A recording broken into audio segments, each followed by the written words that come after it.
como es más conocida en Sueca, Inagra. Somos una empresa que fabrica fitosanitarios y tiene nuestros orígenes en la ciudad de Sueca, hace más de 50 años.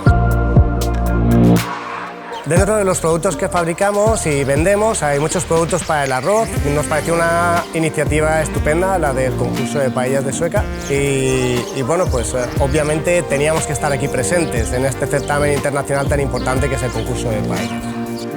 Para Sipcam el estar en este patrocinio supone cumplir con un compromiso con nuestros trabajadores y con nuestro entorno, que son uno de los valores más importantes de la compañía.